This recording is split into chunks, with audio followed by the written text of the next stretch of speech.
Well, 10,000 meters underground suddenly found a shocking scene. Here is a picturesque small world. Not only that, there's a separate sun in the world. What's going on? They immediately went to find out. But there's no navigation and no compass to reach the center. And soon they're lost. The bearded man tries to navigate with a fruit cell phone, but there's no signal. In desperation, Paul finds an 82-year-old cell phone with a compass. Without delay, they rush into action, and after 8 hours, they finally find the center of the city. There's an ancient stone city, and the sun's energy comes from the center of it. Needless to say, the Furia they needed was inside. But it's not easy to get inside. It's full of aliens. Just then, an alien appeared who looked like Steve Jobs. Being big fans of Steve Jobs, the bearded man and his gang saw hope and tried to ask him to show them the way. But it was a tragedy. It was like a sheep in a tiger's mouth. The other three were scared to death and ran for their lives. They didn't realize that there was no way out and that they had run into aliens. David told Libby and Paul to go first, and he'd break the back. The aliens let the dogs loose without saying a word. As expected, David was also captured. There's no time to save them. We have to get Freya. Otherwise, not only they will be finished, but also the whole human race will be finished. So,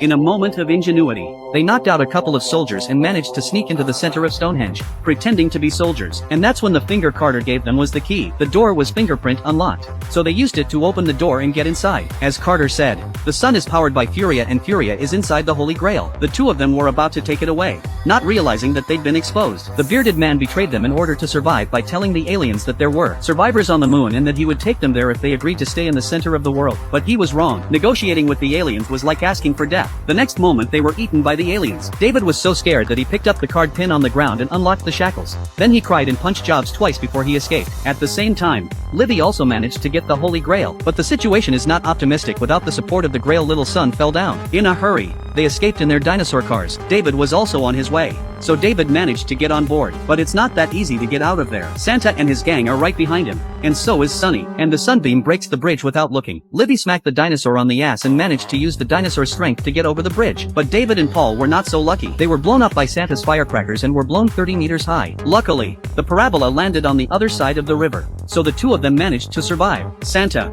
on the other hand, plunged into the river with his car. The three of them were also shocked by the scene, but now is not the time to marvel. The man on the moon is still waiting for them. They rush back to the moon with the Holy Grail, not realizing that the aliens already know about their plan. The aliens followed them in their spaceship and a bigger crisis began.